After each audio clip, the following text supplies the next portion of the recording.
Terima kasih untuk hari ini Tuhan. Terima kasih lewat pujian penyembahan yang sudah mempersiapkan umat-Mu untuk mendengarkan firman Tuhan. Hari ini kami percaya kami akan dipulihkan, disembuhkan. Dan lebih daripada itu kami akan dibawa untuk mencintai Tuhan lebih lagi. Terima kasih Tuhan, kami akan melihat satu jemaat yang mencintai Tuhan dan gerejanya. Satu jemaat yang kokoh, satu jemaat yang dewasa. Satu jemaat yang mengalami tanda-tanda dan keajaiban Tuhan di dalam kehidupan mereka. Sebab kami percaya kami akan melihat kebaikan Tuhan di negeri orang-orang yang hidup. Dalam nama Tuhan Yesus kita sama-sama katakan amin. Haleluya. Silakan duduk Bapak Ibu. Saudara, shalom, selamat siang. Saya senang sekali bertemu dengan saudara di ibadah yang kedua.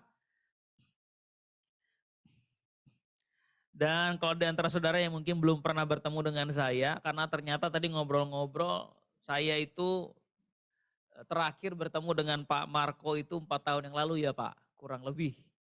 Jadi saya perkenalkan diri saya lagi.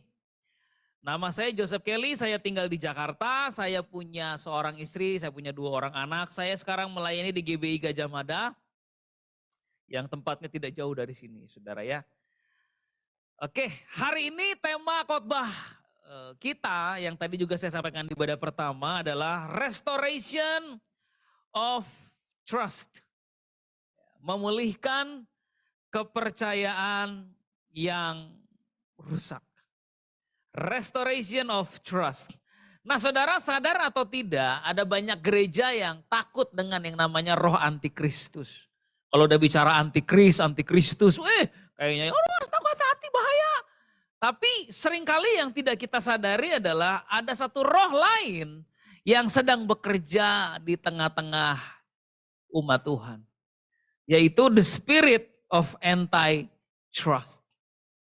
Kalau saudara perhatikan lewat media sosial, YouTube, ya seruan-seruan, ujaran-ujaran kebencian, ujaran-ujaran di mana orang menghakimi, orang gak suka, dan berbagai macam ujaran-ujaran lainnya itu ada dan ditujukan kepada gereja.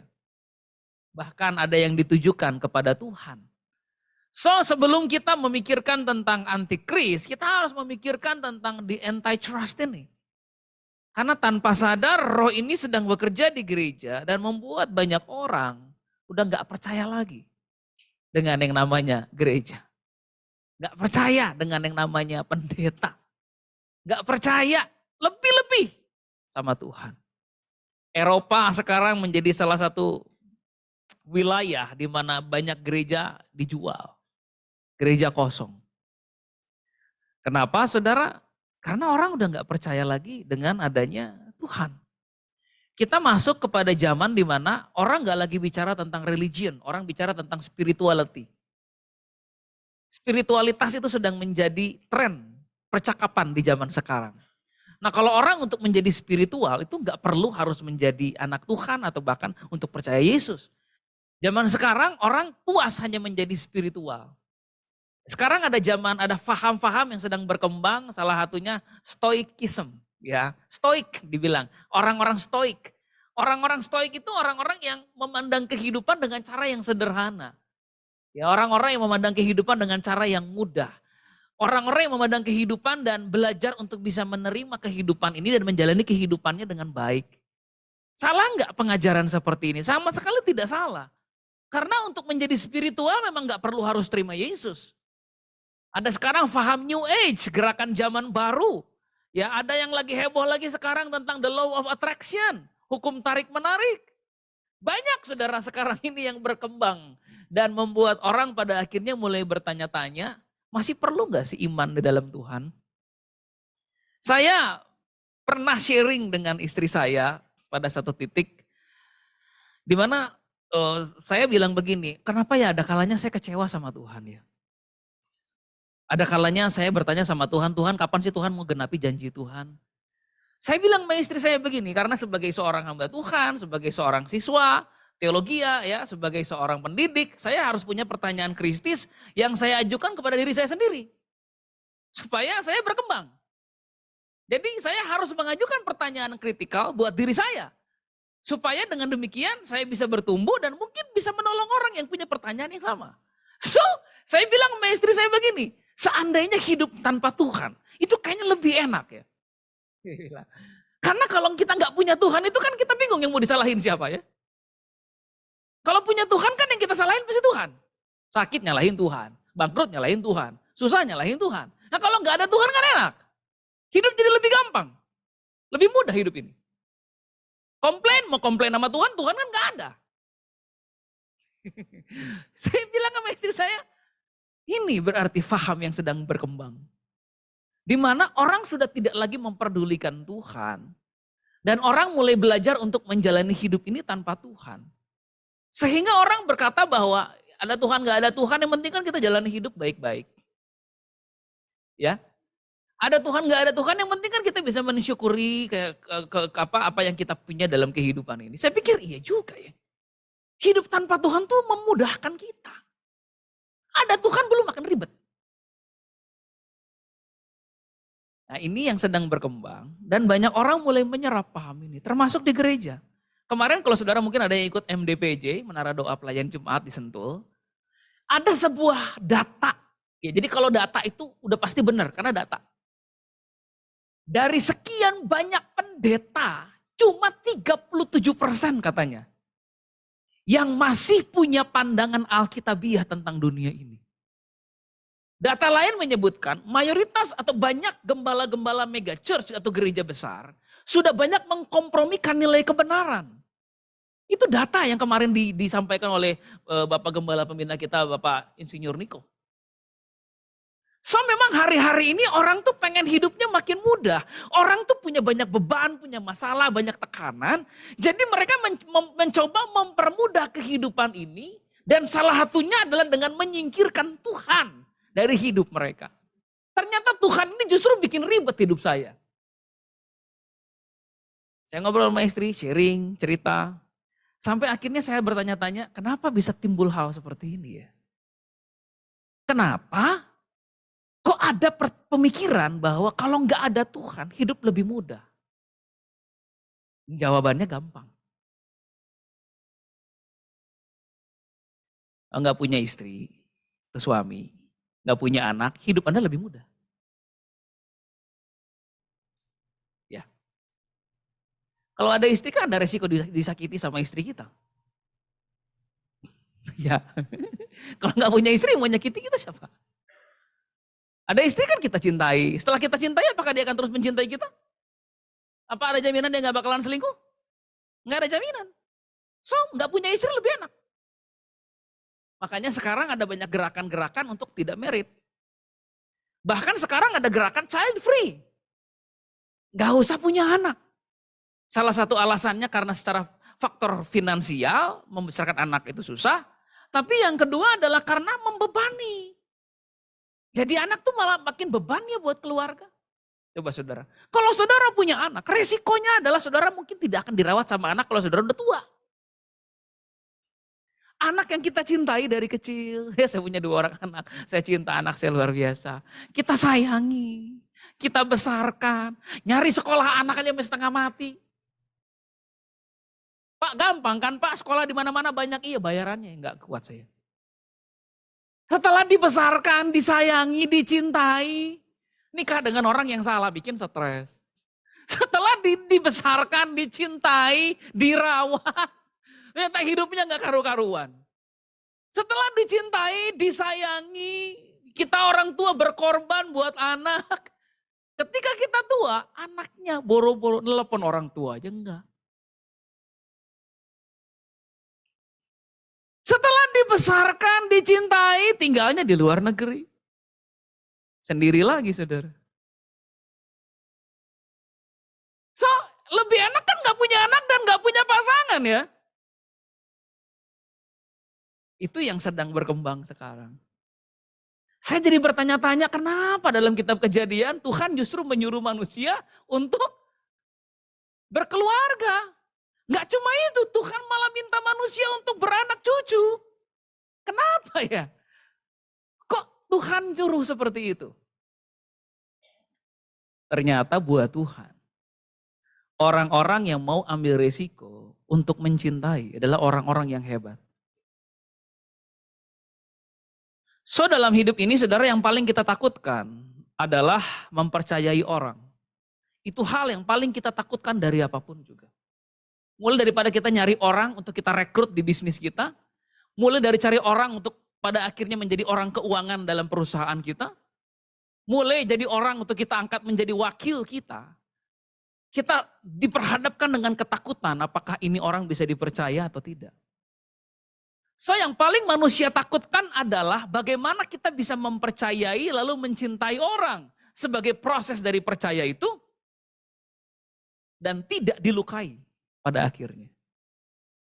Makanya tema hari ini restoration of trust. Kenapa? Karena saya merasa itu yang sedang Tuhan lakukan terhadap banyak orang. Bagaimana kepercayaan mereka terhadap Tuhan dan gereja itu sedang dipulihkan kembali. Matius 11, kita lihat di PowerPoint. Di dalam penjara, Yohanes mendengar tentang pekerjaan Kristus. Lalu menyuruh murid-muridnya bertanya kepadanya, engkaukah yang akan datang itu atau haruskah kami menantikan orang lain? Yesus menjawab mereka, pergilah kepada Yohanes, katakanlah kepada Yohanes, apa yang kamu dengar dan kamu lihat. Orang buta melihat, orang lumpuh berjalan, orang kusta menjadi tahir, orang tuli mendengar, orang mati dibangkitkan, dan kepada orang miskin diberitakan kabar baik. Dan berbahagialah orang yang tidak menjadi kecewa dan menolak aku. Yesus lagi bilang sama Yohanes begini, Yohanes, kalau kamu ingin tahu apakah aku ini sungguh-sungguh Tuhan, kamu ingin percaya bahwa aku ini Mesias yang akan datang, yang sudah kamu nubuatkan itu. Ini orang buta melihat, orang lumpuh berjalan, kepada orang yang miskin diberitakan kabar baik. Tapi Tuhan bilang begini, sayangnya, tidak semua hal itu bisa meyakinkan kamu. Keyakinan itu harus timbul dari dalam diri kamu sendiri. Makanya berbahagialah orang yang tidak kecewa dan nolak aku. Karena realitanya gitu loh saudara. Emang iman saudara bangkit cuma lihat bisnis orang diberkati? Belum tentu. Kita paling termotivasi. Tapi iman kita pada Tuhan itu harus bersumber dari dalam. Dari cinta kita. Jadi kasarnya begini, nggak peduli orang mau disembuhkan di mana, pulihkan di mana, orang ngalamin mujizat di mana. Kalau itu nggak terjadi sama kita, belum tentu kita akan sungguh-sungguh percaya. Ternyata kesaksian orang tidak selalu bisa menjadi modal buat kita untuk percaya Tuhan. Kita akan punya jawaban, kan itu orang lain. Bukan saya, Pak. Makanya keyakinan akan Tuhan itu harus dimulai dari dalam diri kita sendiri. Amin. Yesus bilang sama Yohanes, yang buta melihat, yang lumpuh berjalan. Tapi saya ceritain itu juga kamu belum tentu percaya. Jadi gini aja deh, kamu gak perlu bergantung kepada faktor luar untuk membuat kamu percaya aku Mesias atau bukan, aku juru selamat atau bukan, aku Tuhan atau bukan. Look into yourself, your heart. Lihat aja ke dalam diri kamu sendiri. Aku Tuhan gak buat kamu? Amin. Karena kenapa saudara? Karena zaman sekarang ini orang makin antipati sama yang namanya kesaksian. Sejak muncul afiliator, orang malas dengar kesaksian. Sejak ada kasus di mana motivator melakukan penipuan, diwawancara di close the door, orang mulai berpikir, alah motivator ngomong doang. Ya kan? Kita hidup di zaman di mana orang udah malas dengar perkataan motivasi.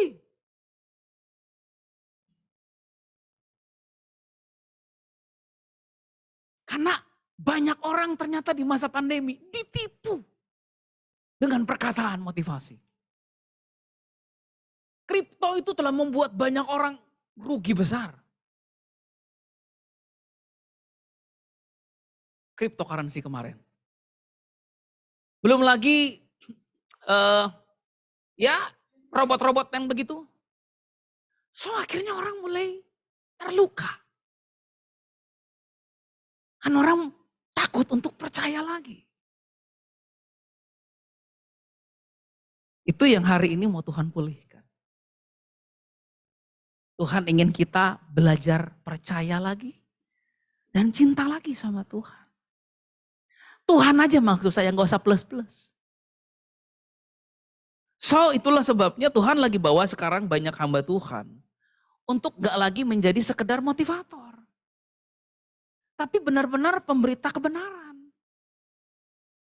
Ada alasan loh kenapa pada akhirnya orang udah antipati sama semua perkataan motivasional.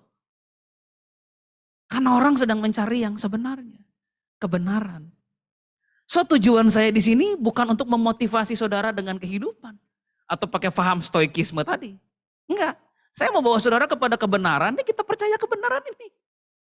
Kalau tidak ada kesaksian apapun yang akan saya ceritakan di mimbar bisa memotivasi saudara, enggak apa-apa juga. Look into yourself. Do you believe in Jesus? Kalau iya, good. Amin. Coba kita lihat belief, trust, and faith. Di dalam Efesus 1 ayat 12 dan 1 ayat 13 dikatakan, ya terjemahan bahasa Inggrisnya ada kalau saudara ingin lihat. Supaya kami yang sebelumnya telah menaruh harapan pada Kristus, dalam terjemahan bahasa Inggrisnya trusted, boleh menjadi puji-pujian bagi kemuliaannya. Di dalam Dia kamu juga karena kamu telah mendengar firman kebenaran yaitu Injil keselamatanmu. Di dalam Dia kamu juga ketika kamu percaya dimateraikan dengan Roh Kudus yang dijanjikan itu. Saya sempat warnai beberapa kata yang untuk menyatakan bahwa iman timbul dari pendengaran. Itu namanya belief. Belief adalah iman yang timbul dari pendengaran. Belum ngalamin, baru dengar. Trust adalah iman yang timbul dari pengalaman. Kita lihat yuk penggunaan kata belief. Kata belief memiliki arti percaya atau merasa atau menganggap sesuatu dapat dipercayai. Makna lebih dalam dari kata belief adalah penerimaan terhadap sesuatu sebagai sebuah kebenaran. Belief adalah sesuatu yang Anda yakini terlepas apakah Anda pernah mengalaminya atau tidak. Sebagai contoh, kalau saudara pernah mengikuti follow akun-akun kuliner di Instagram, lalu yang mereview makanan itu adalah Magdalena, Next Carlos, atau orang-orang yang memang suka mereview makanan, saudara akan percaya. Guys, ini rasanya enak banget deh. Ini bakmi udah yang paling the best di Kelapa Gading. Saudara pasti langsung cari di mana itu. Ya saudara tunggu sampai video akhir dikasih tahu alamatnya. Weh, depan Moy. Wow, saudara langsung berpikir, nih gua harus ke sana. Karena ini katanya bakminya enak. Saudara ngalamin aja belum, makan bakminya aja belum. Tapi percaya. Itu disebut dengan belief. Ketika saudara sampai di situ, Mbak masih buka? Ya buka lah Bu, Ibu gak lihat apa itu papan buka? Udah gak suka saudara, tempatnya kok tempelayan judas banget ya. Waktu saudara makan bakminya, gak enak nih bakmi biasa aja. Akhirnya saudara kecewa. Nah masalahnya orang seperti ini adalah orang-orang yang kecewa masih di level dasar.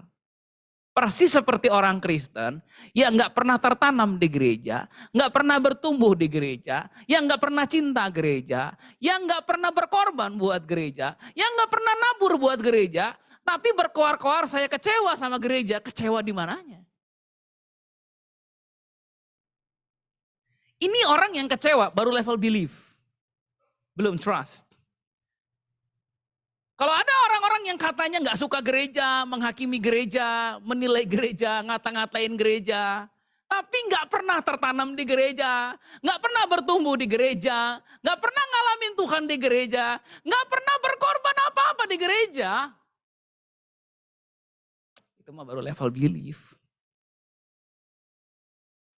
Kita lihat penggunaan kata trust. Trust memiliki makna lebih dalam sebagai kepercayaan atau keyakinan yang kuat terhadap seseorang atau sesuatu. Trust juga bukan hanya perasaan percaya yang menjadi pendapat pribadi, tapi merupakan kepercayaan dan keyakinan yang kuat karena pengalaman pribadi. Trust adalah sesuatu yang sangat Anda yakini karena Anda pernah mengalaminya. Ada lagi tipe orang kedua. Saya kecewa sama gereja, Pak. Saya benar-benar kecewa. Nah, ini orang berarti udah pernah bertumbuh, berakar, berbuah, berkorban, cinta oleh gereja. Tapi lalu kecewa. Buat orang-orang seperti ini apa yang harus kita lakukan? Kasih tepuk tangan.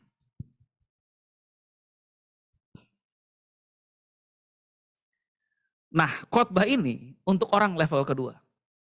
Kalau level pertama, I don't care. Karena baru believe. Kenapa sih saudara waktu Yohanes mempertanyakan tentang Yesus, Yesus jawab dengan pernyataan yang sederhana, berbahagialah. Kenapa Yesus gak bilang begini, awas loh kalau sampai lo kecewa. Gitu. Kenapa gak bilang, hati-hati kamu kalau kamu kecewa? Enggak. Yesus bilang ini, berbahagialah orang yang tidak menjadi kecewa. Sehingga artinya begini, Yesus punya keyakinan yang kuat bahwa pertanyaan Yohanes ini bukan pertanyaan yang lahir dari orang yang suka nyinyir. Ini bukan orang yang nyinyiran, yang gak kenal Yesus. Enggak, ini orang yang punya hubungan intim dengan Tuhan yang dia layani. Jadi Yesus bilang, berbahagialah kamu. Because I believe that you will never disappointed. Jadi coba terjemahkan perkataan Yesus begini, berbahagialah. Karena aku tahu, sekalipun kamu lagi di penjara, kamu lagi susah, kamu tidak akan pernah kecewa dan menolak aku. Amin. Yes. So, kalau ada di antara kita di tempat ini, yang lewat perjalanan kita dengan Tuhan, kita pernah marah seperti Yohanes. Kita pernah terpukul seperti Yohanes. Kita pernah terluka seperti Yohanes. Karena terluka itu wajar. Terluka adalah pengalaman emosional semua manusia. Tetapi percayalah, di mata Tuhan, kita adalah orang-orang yang membuat dia mengapresiasi. Yuk kita lihat Peter Enns, tolong di media tampilkan yang Peter Enns pernah menulis sebuah artikel berjudul Why I Don't Believe in God Anymore. Kenapa dia tulis artikel ini? Why I Don't Believe in God Anymore. Ternyata ini alasan dari artikel itu. Apa gunanya saudara-saudaraku jika seorang mengatakan bahwa ia mempunyai iman padahal ia tidak mempunyai perbuatan? Dapatkah iman itu menyelamatkan dia? Jika seorang saudara atau saudari tidak mempunyai pakaian dan kekurangan makanan sehari-hari, dan seorang dari antara kamu berkata selamat jalan, kenakanlah kain panas dan makanlah sampai kenyang, tapi tidak memberikan kepadanya apa yang perlu bagi tubuhnya, apakah gunanya itu? Engkau percaya bahwa hanya ada satu Allah saja, itu baik. Tetapi setan-setan pun juga percaya akan hal itu dan mereka gemetar. Artinya begini, orang yang baru dalam level belief, level percayanya selevel sama setan. Karena setan juga believe. Orang yang ada di level trust adalah orang yang sudah mencintai Tuhan. Berkorban untuk Tuhan. Banyak orang sekarang cuma level belief aja tapi kecewa sama Tuhannya berlebihan. Percaya nggak saudara? Orang itu bisa ngata-ngatain saudara jelek, padahal kenal saudara juga nggak. Itu namanya asumsi. Sama. Orang itu bisa berkata-kata buruk sama Tuhan, kenal Tuhan pun tidak. Karena asumsi. Jadi kalau ada nanti saudara baca di artikel, nonton di YouTube, ada orang yang ngata-ngatain Tuhan, jelek-jelekin Tuhan. Yang perlu saudara pertanyakan adalah begini, ini dia tulis atau dia ngomong ini atas asumsi atau memang kenal Tuhan dia ini. Atau dia memang orang yang pernah mengalami Tuhan dengan dalam. Saudara akan bisa bedakan. Yang asumsi doang atau yang kenal Tuhan sungguh-sungguh. Next, mengapa saya perlu menjelaskan perbedaan antara belief dan trust? Untuk membantu saudara mengukur keyakinan saudara terhadap Tuhan, terhadap seseorang atau sesuatu. Dengan membantu saudara mengenali seberapa dalam luka yang telah ditimbulkan oleh keyakinan saudara tersebut, baik terhadap Tuhan, terhadap seseorang, atau sesuatu. Mencintai itu enggak enak. Sangat tidak enak. Alasan sangat tidak enaknya walaupun ada enaknya adalah ketika kita mencintai orang, cinta itu lahir dari trust. Trust itu juga lahir dari cinta. Saya membayangkan pasangan suami istri yang baru teng teng teng teng teng teng teng teng ya. Sekarang I announce you to be a husband and a wife. Wih, karena saya baru nikahin adik saya beberapa hari yang lalu di Bogor. Istri bilang sama suami, I believe in you. Suami bilang sama istri, I believe you are the one. Ya. Ya baru believe. Kapan trust itu muncul? Jalanin aja. Baru trust itu muncul. Karena ketika kita berjalan dengan Tuhan, kita akan belajar mencintai Tuhan dengan segenap hati kita. Ketika kita sangat mencintai Tuhan dengan segenap hati kita, akan sangat besar kemungkinan kita dilukai dan dikecewakan oleh Tuhan. Karena itu resiko dari mencintai. Saya suka perkataan Pak Marco tadi yang berkata, Pak, kalau kita ngomongin tentang kita merasa terluka karena Tuhan, kan Tuhan juga kan sering dilukai oleh kita, Pak. Gitu ya. Makanya dia juga mati di kayu salib. Peristiwa Yesus jalan di Bukit Golgota itu, di mana dia terluka adalah sebuah simbol apa? Bahwa Tuhan akan berkali-kali dilukai oleh kita karena dia percaya sama kita. Sama halnya ketika kita mau belajar percaya sama Tuhan, terluka karena Tuhan itu nggak bisa dihindari. Tapi yang bisa kita tahu Tuhan tidak pernah salah.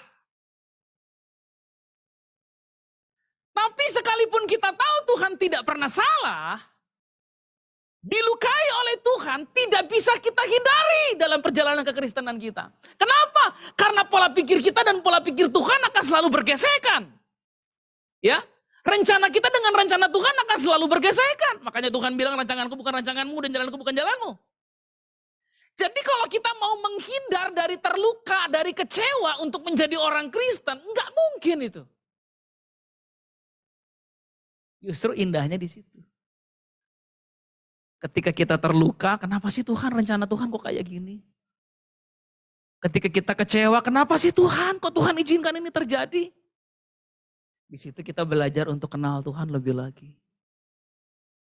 Ya jadi nggak aneh ya saudaranya, walaupun saya adalah seorang hamba Tuhan, saya pernah berpikiran nggak ada Tuhan kayaknya lebih nyaman hidup ini. Tapi saya percaya Tuhan sedang bangkitkan orang-orang yang mau mempercayai Dia dengan segenap hati mereka. Tolong tampilkan di media, mengapa kepercayaan saya dinodai oleh Allah?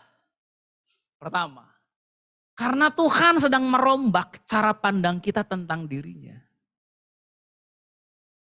Kita ini punya cara pandang masing-masing tentang Tuhan.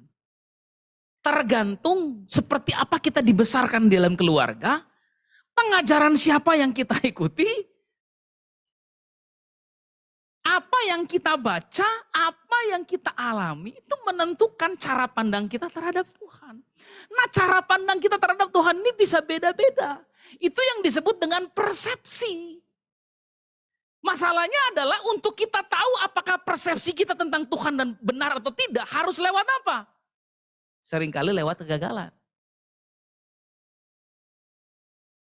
Waktu kita merasa kecewa, baru kita sadar bahwa berarti persepsi saya tentang Tuhan salah nih. Seringkali justru lewat peristiwa yang seperti itu. Baru kita belajar untuk merombak cara pandang kita tentang Tuhan. Kedua, Tuhan sedang merangsek keluar dari box yang kita buat untuk dirinya sendiri. Banyak di antara kita waktu percaya Tuhan, kita letakkan Tuhan dalam sebuah box. Namanya Tuhan tuh harus begini, kalau nggak begini bukan Tuhan. Gitu. Tuhan tuh harus A, kalau bukan A bukan Tuhan. Tuhan itu harus C, Pak.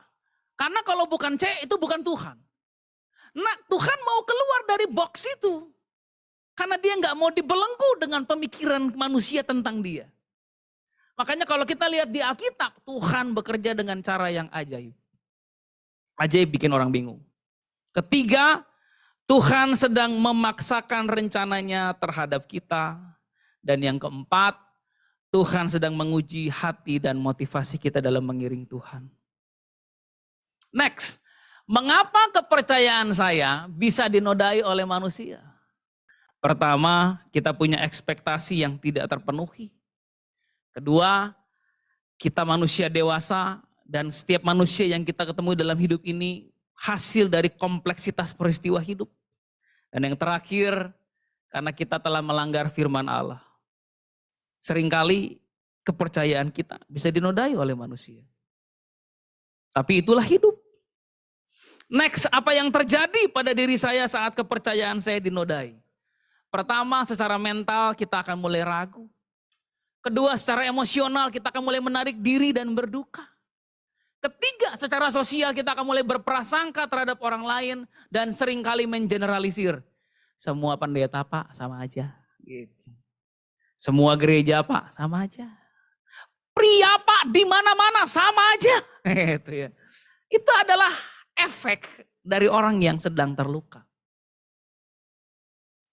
Next. Yuk kita renungkan ini yuk. Ini udah beberapa slide terakhir sebelum saya akhiri. Ini penting sekali. Banyak di antara orang Kristen atau anak Tuhan, pengerja gereja bahkan hamba Tuhan, yang memiliki suatu pemikiran bahwa satu, merasa kecewa, terluka, dikhianati, merasa marah, merasa sedih, merasa sendiri, merasa lemah, merasa nggak berdaya, merasa takut, merasa khawatir adalah dosa. Jadi sebaliknya dari kita mengekspresikan itu sama Tuhan, kita pendem. Katanya orang Kristen gak boleh marah Pak sama Tuhan. Katanya orang Kristen gak boleh kecewa sama Tuhan Pak. Jadi sebaliknya daripada kita seperti Daud, kita mengekspresikan emosi kita sama Tuhan, kita pendam. Gitu. Akhirnya gak pernah menemukan solusi. Padahal kunci untuk hubungan kita dengan Tuhan langgeng apa? Jangan malu mengkomunikasikan apa yang ada dalam hati kita. Siapa bilang takut dosa? Enggak dosa. Siapa bilang rasa khawatir dosa? Enggak dosa. Itu adalah emosi, perasaan-perasaan yang muncul. Dan jangan saudara pendam, tapi saudara akui. Tuhan aku lagi khawatir. Tuhan aku lagi marah. Tuhan aku lagi rasa sendiri. Jadi jiwa kita sehat. Amin. Kedua, ketidakmampuan mengampuni, melupakan, bahkan mempercayai kembali adalah aib dalam kehidupan orang Kristen. Akibatnya kita berpikir Allah mengasihi sepelaku, membenci si korban. Pernah gak sih kita yang dilukai, kita yang dianggap lebih berdosa daripada yang melukai? Kamu harus mengampuni kamu. Masuk neraka kamu gak mengampuni. Ampuni kamu. Ya sudah ngampunin kamu. Gitu ya. Kita jadi merasa kita yang korban, kenapa kita yang merasa kau lebih jahat daripada pelakunya. Ini yang membuat banyak korban-korban pelecehan dan perkosaan gak berani ngomong.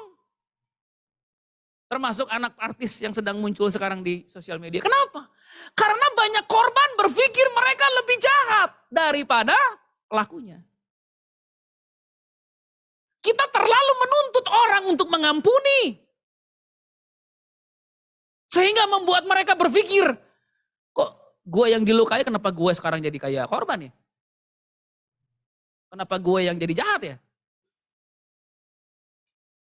Ya, benar nggak? Pernah ngerasa gitu nggak sih? Saudara yang dilukai, saudara yang dipaksa-paksa mengampuni. Enggak, it takes time.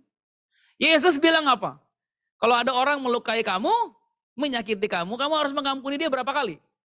70 kali 7. Apa artinya 70 kali 7? Artinya Pak, kalau dia melukai saya 70 kali, saya mengampuni 70 kali. Salah. Artinya gini loh. Dia melukai cuma sekali. Tapi setiap kali kita ingat, kita bilang, aku belajar mengampuni. Besok ingat lagi, aku belajar mengampuni. Besok ingat lagi, benci gua sama orang ini. Besok masih ingat lagi, Tuhan tolong saya. Sampai kapan? Sampai akhirnya saat saudara mengingat, tidak lagi ada luka. Itu artinya kita sembuh. Jadi mengampuni itu enggak proses dalam satu kali ikut KKR terus sembuh. It takes time. Makanya Yesus bilang 70 kali 7. Artinya setiap kali kamu ingat perbuatan orang ini, kamu masih merasa pahit. Kamu bilang begini, tolong saya Tuhan. Bisa jadi 490 kali. Artinya apa 490 kali? Lebih dari setahun. Kalau hitungannya per hari. Saudara di antara saudara di tempat ini yang masih belum bisa mengampuni orang lain, saya mau bilang, takes time. Masih ada di antara saudara di tempat ini yang masih terluka, belum bisa benar-benar mengampuni orang, ambil waktu. Tanya Tuhan. Dan setiap kali Anda ingat peristiwa itu, Anda terluka sama orang yang nipu Anda, katakan begini, tolong saya Tuhan. Tolong saya. Sekali waktu lagi saudara ingat, saudara mulai nangis-nangis. Gak bisa. Saya mau cerita sebuah peristiwa memilukan sebelum kita mau akhiri. Jam 7 pagi ada yang nelpon saya lagi di Bandung. Pastor, ada di Jakarta enggak? Enggak ada. Bisa ke rumah saya enggak? Rumahnya di Jakarta. Ada apa? Tolong mama saya mau bunuh diri. Akhirnya saya buru-buru. Beres. Dan saya bilang, Pak, saya mungkin nyampe sana juga siang. Mantak-mantak sore. Enggak apa-apa, Pastor. Ya udah, saya langsung pulang. Kena macet, saya langsung ke rumahnya. Mamanya udah stres. Kenapa stres, saudara? Kena hipnotis. Dan semua harta yang ada di lemari, termasuk uang dolar Singapura, hilang. Dimasukin ke kresek hitam, dikasih ke orang hipnotisnya. Dia disuruh pulang ke rumah dalam keadaan terhipnotis, bawa kresek hitam, isinya batu, isinya garam.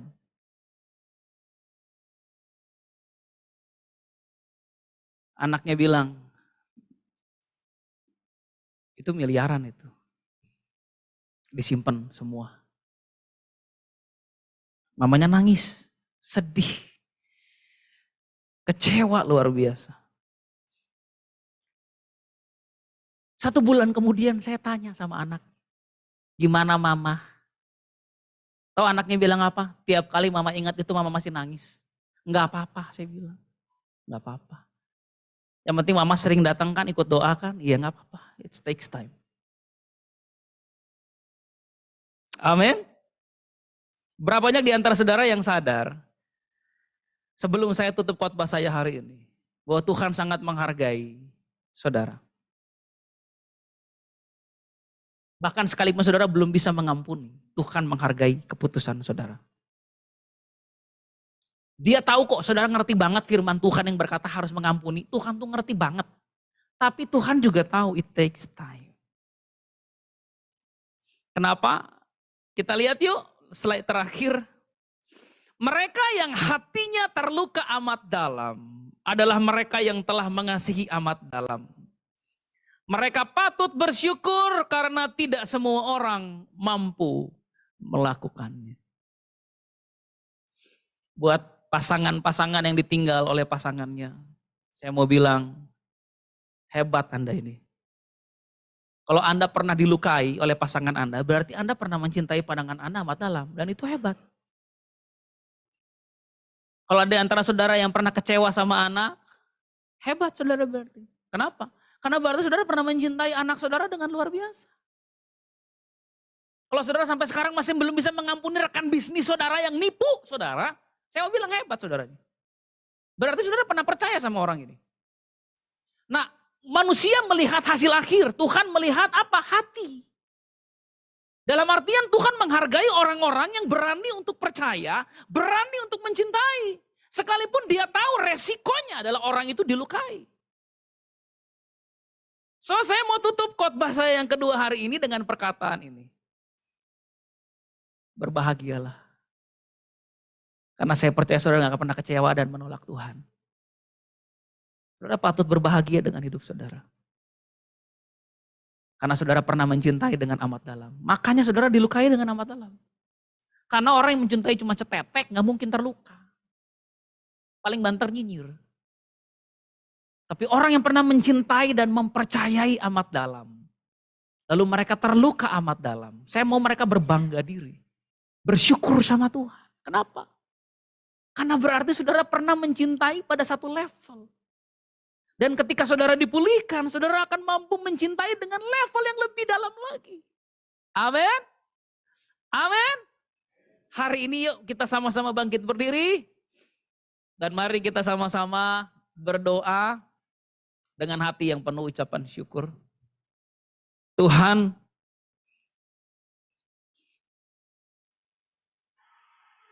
pada hari ini kami ingin berkata kepada Tuhan bahwa kehidupan ini rumit, complicated.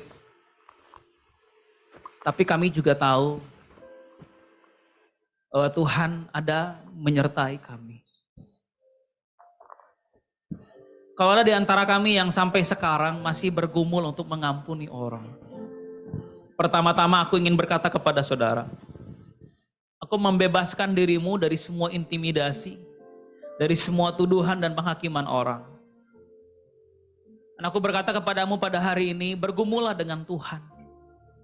Ambil waktumu untuk dipulihkan hari demi hari. Kalau ada saudara di tempat ini yang sedang terluka amat dalam karena sebuah tindakan pengkhianatan, saya ingin berkata kepada saudara, sebelum engkau jatuh dan depresi, bersyukurlah karena engkau pernah mencintai amat dalam. Bersyukurlah karena engkau pernah melakukan apa yang menjadi kehendak Tuhan, yaitu mengasihi orang lain.